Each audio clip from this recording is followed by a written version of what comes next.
Chloe, I think we talked about Chloe too. Chloe did that interview and she was talking about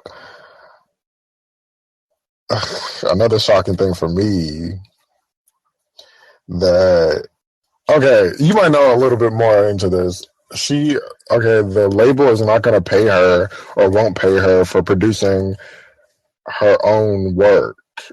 Like, is that normal? Have you Yeah, what? that is. Like, okay, so think of like a major label as like a loan office, right? Okay, you go in there, you ask for a loan. The loan is your advance. However they give you on your advance, they'll Mm-hmm. give you that to create your first album. Some people go out and buy houses, cars, et cetera, because they have the people that they already want for that first album. They pay for the studio time. Most companies will tell you they pay for the recording time, but that's coming out of your budget, buddy. You're paying for all that. They're going to have to get their money back. They can't get their money back if you're doing everything. The more you do, the less money they get back in return. So that's why they try to spin you to a Pharrell or a Swiss Beats or a Timbaland. So you have to pay them, and that comes out of your advance, and they're for surely going to get that money back. Now, if you're writing, recording, and producing your own, they don't have nobody to charge because they already gave you a loan. They can't double charge you for it. Yeah. Which I think that is, I don't like the music business at all, especially for our community. Because it's basically like the NFL. You got a predominantly black genre, but you have everyone but us telling us what we can and cannot do. How our music's supposed to sound. What will make us appealing to our own people. That's what I really don't like about the music industry. Like, I met the president of this independent company, and when I tell you this person was so comfortable around blacks, nigga was his every second word. Oh no. And this was a completely 100% Italian person. Oh no. Telling black people, nah, they ain't gonna like that. Bitch, how the fuck do you know?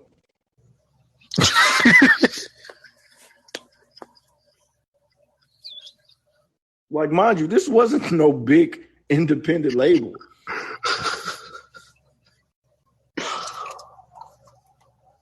Like, if I told you the name, you probably never heard of it. But yet and still, you got yourself in a position where you feel like you're a fucking Jimmy Iovine or somebody. And Jimmy Iovine don't even do none of that shit. Yeah. Yeah.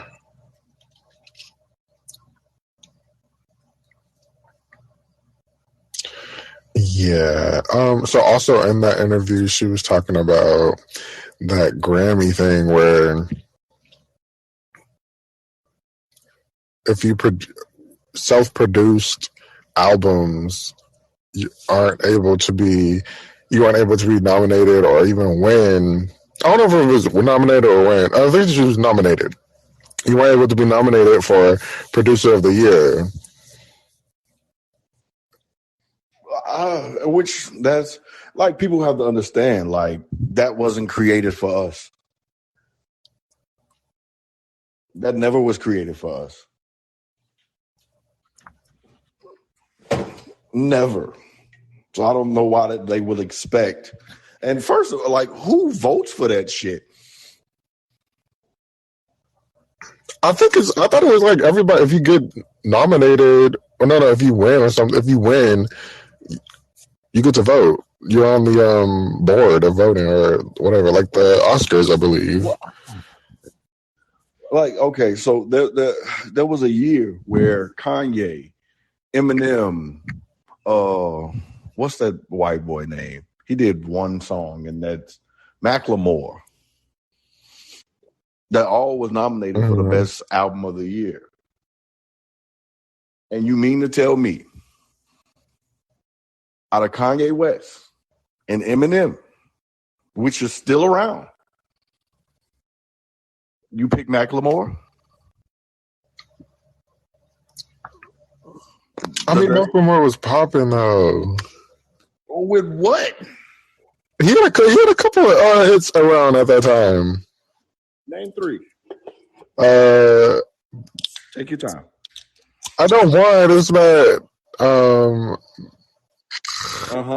I'm forgetting the words. I know the song though, and he has this other black dude singing the chorus. To say that you don't know. And then I think it Thrift Shop, or was that the album name? I know a Macklemore song. No, we're not doing that. I know a Macklemore song. I'm not like a huge fan, but you know, he was everywhere. You're struggling trying to name a should give you. I don't even know the name of the song, but I know the song. Like, just to be like, that should have not happened. No disrespect to Macklemore whatsoever, but you get to end up like Eminem and fucking Kanye, and this is normal Kanye. Mm-hmm. You know what? And that's funny that you said who is voting for this, because last week on my podcast I was talking about Monica and how she this racist Fox News reporter or whatever was talking about how she shouldn't have been at the CMT Awards. And Anthony Mackie shouldn't have been hosting the CMT Awards. He was like, is this Wakanda or something like that? And I was just like, why are we as the black community so forgiving and accepting of white people doing R&B music, but when we step into country music or rock music or whatever, it's backlash. Because I'm like, who is making these Billboard decisions? Because all of a sudden you're a white singer and you get a rapper on it, you're at the top of the R&B charts.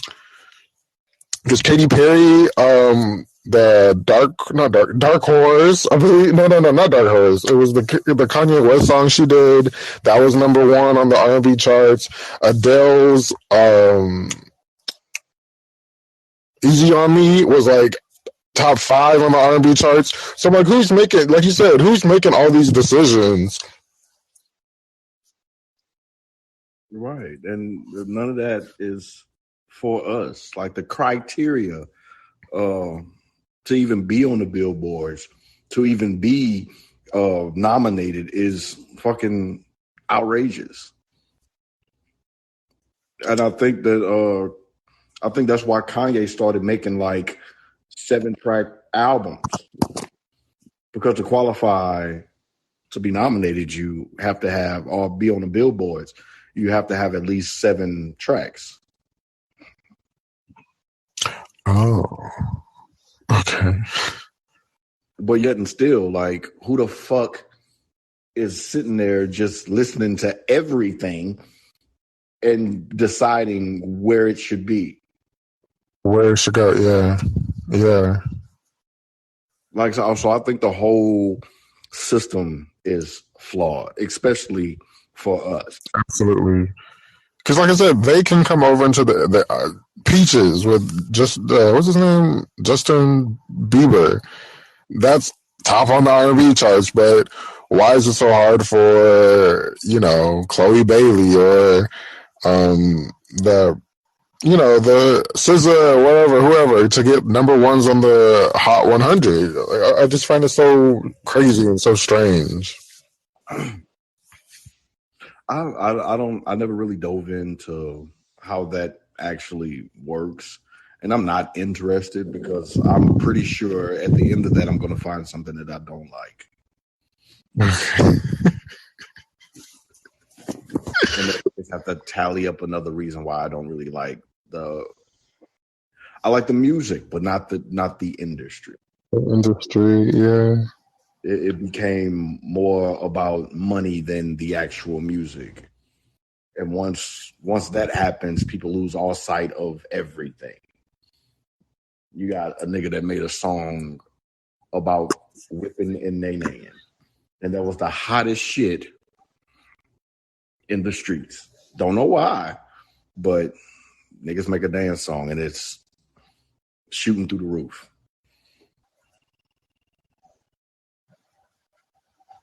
Ooh, watch me. What, you never did that dance? Oh, come on. Never did that. No. I will throw a hot dog at a nigga if I see him do that. 360 deals. Oh my gosh. I think the first 360 deal I heard about was J-Lo. Well, like niggas on like 360 deals are actually normal. That's normal. Yeah, that's a normal first deal for an artist. Why do you think they're still around? Like, we know the secret now. Why do you think it's still around? Because it protects both sides. Like, okay, if I'm an artist and you are trying to sign me, you don't want to put so much money in and you don't get that in return. And I don't want to get money from you knowing that I have to pay that back and it might not do well and I won't be able to pay that back. So it kind of protects both sides. So there were 360 deals that shouldn't have happened. Like I'll put it to you this way. Say for instance, like an NBA contract, right? So as a rookie, you coming straight out of college and you're going to the NBA. Your typical rookie deal is probably like 2 years, probably $2 million. That's a standard. It depends on your productivity. Like after your contract is up, whether they're going to give you your big contract that you deserve or they're going to drop the shit out of you because you're not really doing anything. And you get situations like Megan Thee Stallion where whoever's her manager should be punched in the fucking face because that was a horrible deal to sign. And now you contractually obligated to fulfill that contract, but you're booming. But your contract. Oh, man. I was just saying this earlier with somebody. I was like, Megan is everywhere and she's getting everything.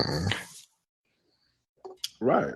I mean, and I think the downfall was that why they just signed a bad deal, which it happens, especially if you get a nigga that don't know what the hell he's doing. Or they didn't expect her to blow like she did. Like prime example, I can give you a prime example of a 360 deal. T.I. Nobody knows T.I. had an album before he got popping. He was under a 360 deal. That album fell horribly. Then trap music came out. Then he had a nice little run. Then they paid him his due diligence. So I mean, it's 360 deals are, well, I don't know what they're doing with the contracts now, but at a certain point they were the normal.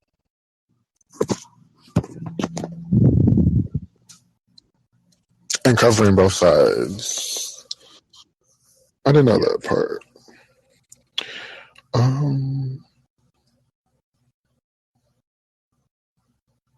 The last little thing I wanted to talk about was distribution deals. Are they necessary, do you think? In the form of like, we have a streaming now. Because what I was reading an article, I was reading about Black Girl Music, Aaliyah's uncle's company. And he was like, they were combining with some kind of distribution deal with somebody. and then they were going to put the music on the streaming platforms. But I'm like, why can't you just put the music on the streaming platforms from Blackground? In that regard, the distribution deal is basically they're going to give them X amount of money to put those on streaming platforms. Oh, okay. They're going to put their tag on it so we can be the first company to say we put Aaliyah stuff on all platforms. So somewhere along down the line, whoever made that decision to do that with the distribution is going to get some kind of money.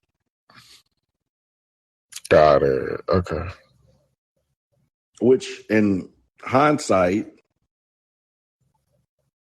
like if they really wanted to do it to Aaliyah's benefit, they could have did the shit years ago. But, everybody wants money now. That's the big thing. Yeah. So, I mean... especially Mr. Berry. Mm-hmm. That is... What was I reading? He was working with... I didn't know he was... I think he was like managing Vicky Winans and the Winans back in the day or something. Like I didn't know. I didn't realize he really had like a crazy ass career. Yes, he had a nigga's like 313. Like that nigga everybody. Well, yeah, and then he was married to what's her name, Gladys, right? Yeah.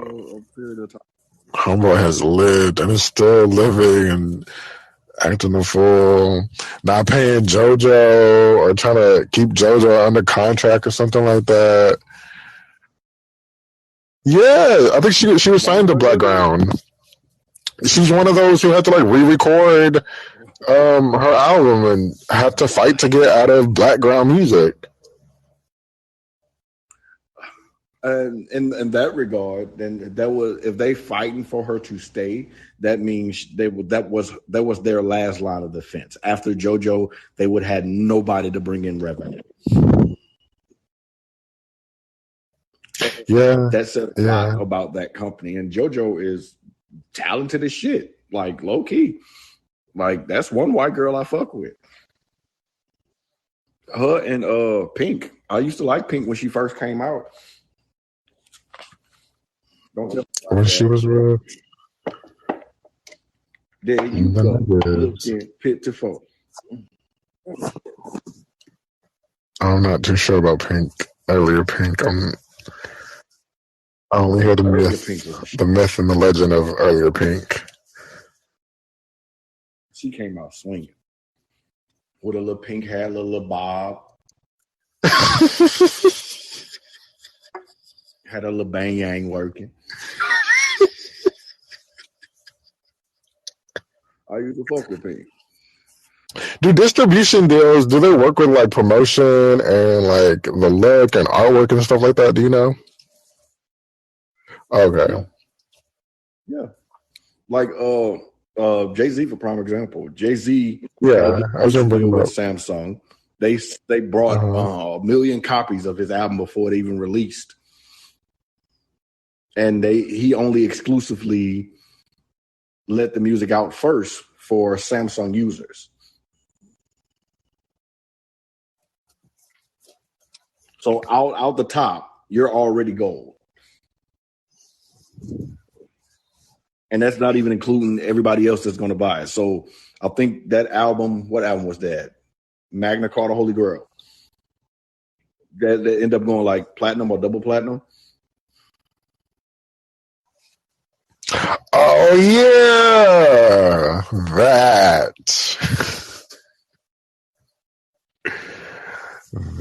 that's what happened.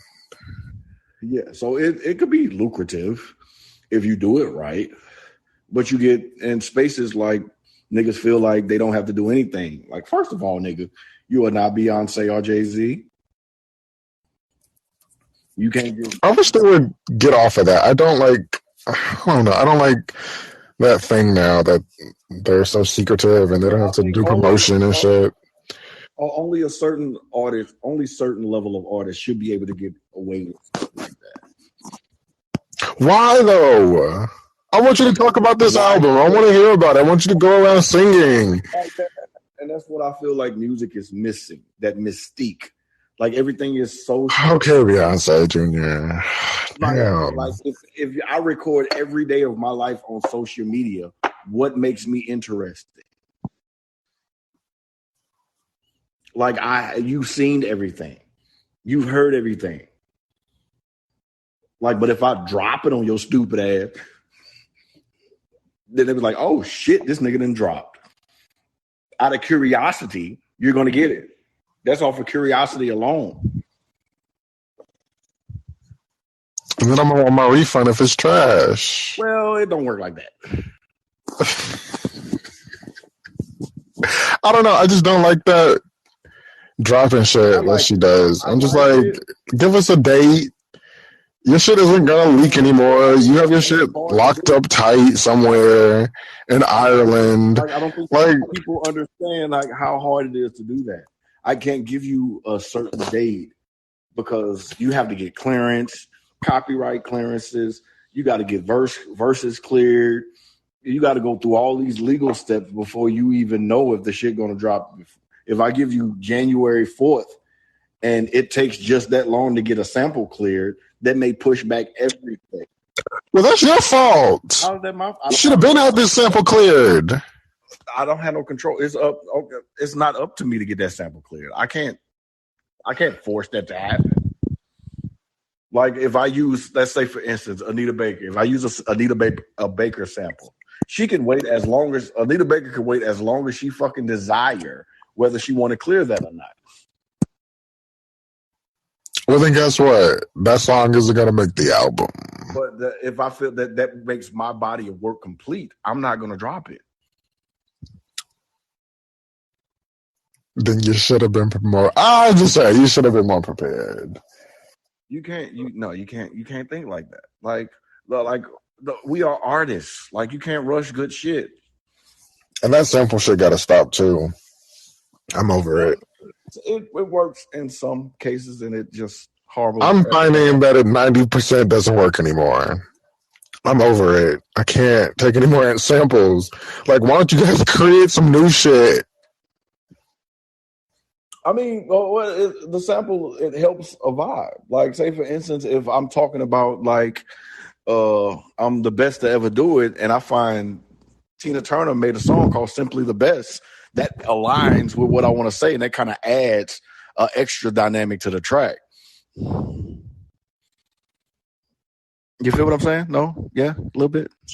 I do, but I'm just like, it's overplayed now. It's been overused at this point.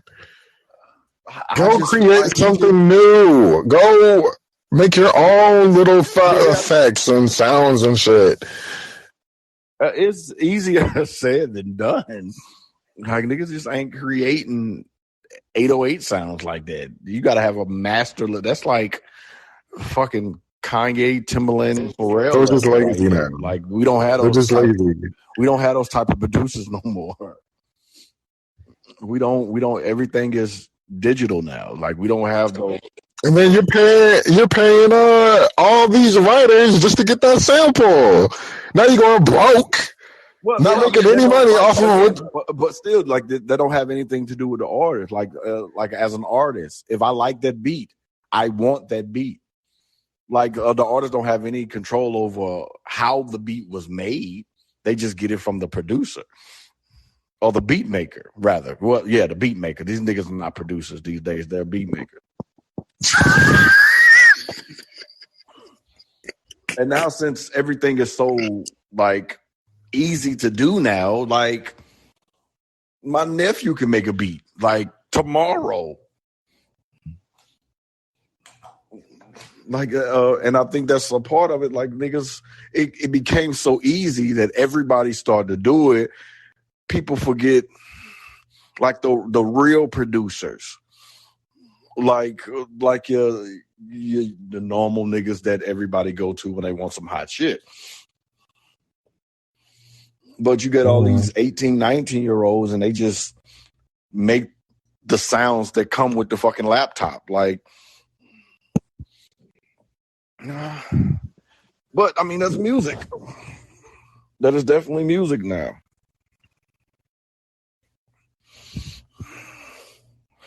And everything is just so simple, and there's no chord progression. There's like no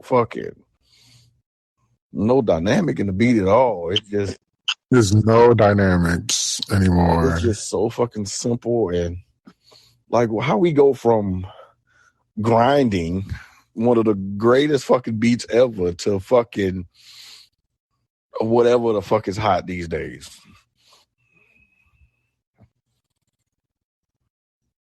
Like that plagues my mind. And it's even more frustrating, like, for me, like, I'm not solely hands-on with artists, but artists who come to me, ask me advice, or how do I feel about this song or whatever. And I can tell you 99.9% of the time, I'm not gonna like it. Oh wow. Okay. Do you tell them that, or do you figure out a way to navigate it into something positive? Yeah. So it depends on the type of rapport I have with this person. Like, if I'm close with this person, I'll tell you exactly how I feel. But if, like, somebody taught me this early on, you have to respect your situation. Like, prime example, like, I was in, I want to say, the Bronx at some kind of, jagged ass recording studio. And this man was hyping this group up for so long. And I finally built up the courage to go. And I'm in there and I'm listening to their tracks and I'm bobbing my head and shit like that. And you know what I'm saying? I was like, yo, y'all got something, keep working on it. You know what I'm saying? And it'll come to y'all. And when I leave, I'm like, bro, that was the worst fucking shit I've ever heard in my life. I don't say that in front of them because I don't know how they would react if I say such.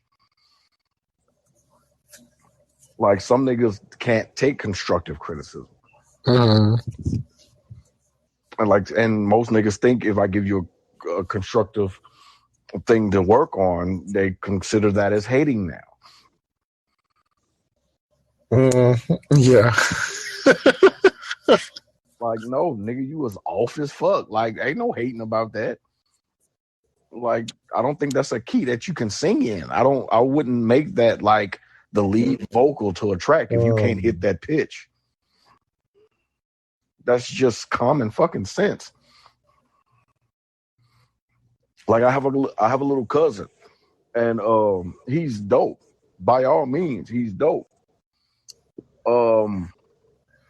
I mean, I give him constructive criticism, but I think he's at a stage where he's ultimately confident in what he does, which is good.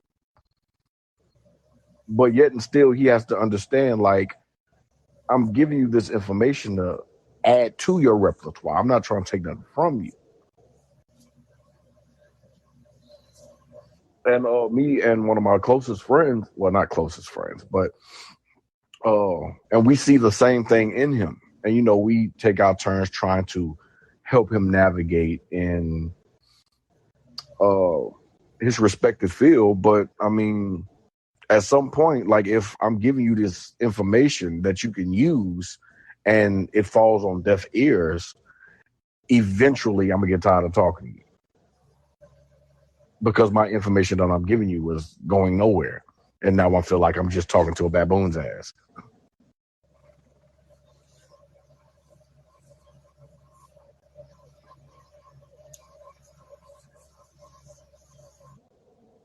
No, I'm listening.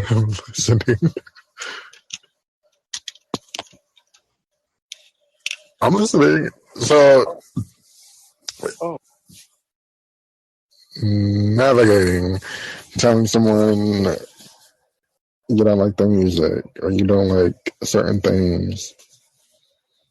Have you become like an expert at that? Do you think you become an expert at giving good advice? I think everybody has a level of.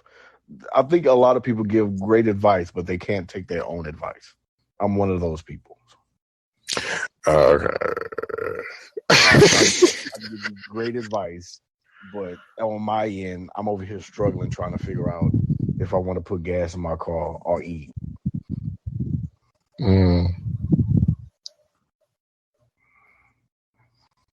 So do you make the beats and stuff, or you just rap and make the lyrics? Now, I don't really have the luxury of just recording or making music how I want to, because for me it's a complete process and it takes time. And if I have to rush through it, I don't want to do it at all. So now I just I did like a couple verses. I did a couple features last year. I haven't did anything yet. And that's pretty much it. And if ever somebody need a verse or something or advice or help writing, I'm willing to do that. But making a beat, I haven't did that shit in like ages. Cause that is very time consuming, and I will burn the fucking house down.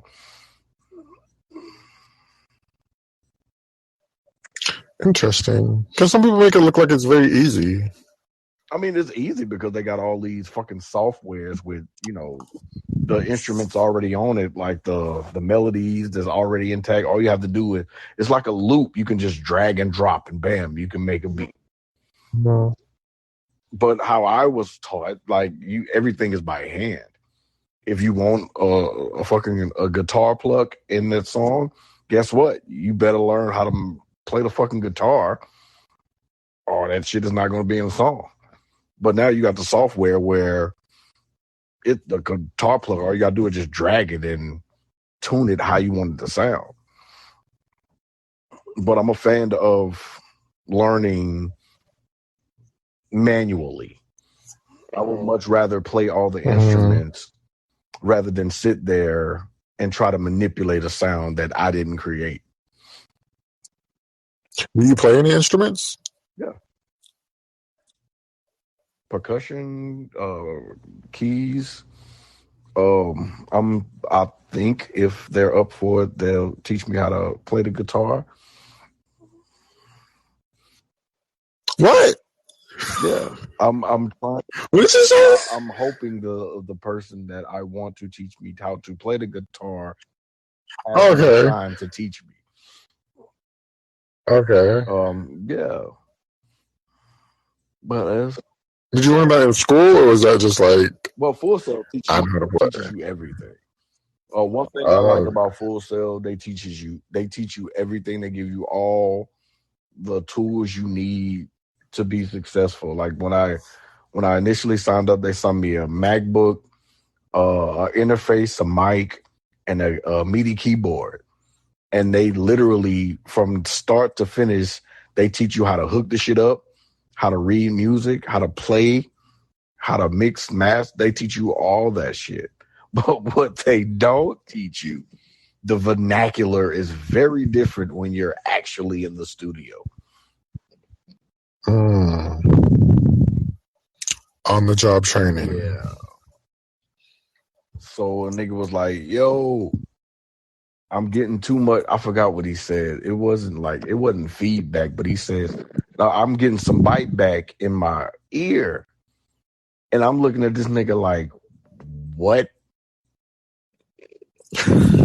Yo, turn me down a little bit. I'm getting bite back. Like, first of all, what the fuck is bite back? Nobody in here biting nobody. Like, what are you talking about? It was like, yo, man, he getting feedback. Oh, the nigga say that. Like, it's just syllables, my nigga. Like, and either word you say, bite back, feedback, it's still 2 fucking syllables. Like, you gonna abbreviate a word that don't need abbreviation? Jeez Louise. Do you think being able to read music makes producing easier? When it comes or does it just give you a different Uh, it, dynamic. it can help you with some benefits. Like say for instance, a person don't know how to play it, but they know how to write it, which is odd, and they give it to you, and you can play it. I mean, it has its advantages. Yes, it definitely has its advantages. But I don't see it in a space where you would actually need it in this day and age. Like, because everything is all vibe based. Hmm.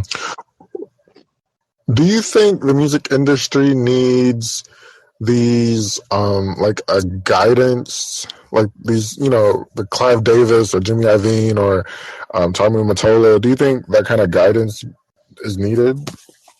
Oh, most definitely, especially when in your first couple of years. Yes, most. Are there any people doing that? I don't know too many companies that's still doing artist development. Mm. I really don't know. Not even development, but I mean like continuously guiding. Like Tommy and Clive, they guided Whitney and Mariah's careers and I picked mean, songs and not just. that actually depends on the artist. Like some artists, like you get into the majors and you find people along your path. Like say for instance, like I my first recording session was with Pharrell, and Wait, what? I'm not saying literally, but I'm. Oh, And you build this bond with Pharrell, and oh, okay, I'm okay. pretty sure like he doesn't have any problems with helping you along your journey. But niggas, I don't. As for me, if I'm an artist and I'm in that predicament, I'm still a student more than I am an artist. Like, what can the fuck you tell Pharrell? You can't tell Pharrell shit. He did everything. Nigga did a soundtrack for a cartoon. Like, Why does he feel like he can sing? Where does that come I from? mean, I don't know, but some of that shit be jamming though. A little bit, but most of it is like, turn that down, please. That song, He's ruined plenty of songs. and he also killed a couple songs too. Okay, yes. Amazing. Pharrell is fucking amazing. Who are some of your favorite producers? Pharrell, of course. Timbaland. Mm-hmm. There is a demo tape of Pharrell and Timbaland when they were in high school that I found. They're the same age? Yeah, there was a group at one point in time. And it was amazing. Those two, of course, the great Dr. Dre, fucking Just Blaze. I can go on and on about this shit. Fucking Just Blaze. Fucking. I don't really like Swiss because I find that Swiss make the same fucking beat.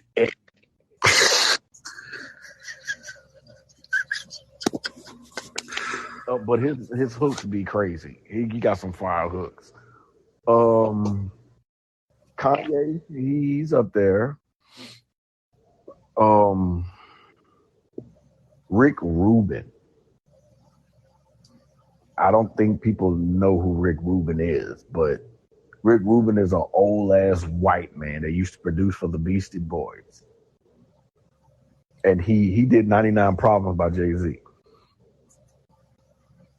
And that man is spectacular. Who else? Don Cannon. And I have this fierce single that Sammy McKinney and these little guys put together, baby. I got a single that'll make you jump up and dance. And if you can't dance to that, you got a hole in your soul, okay?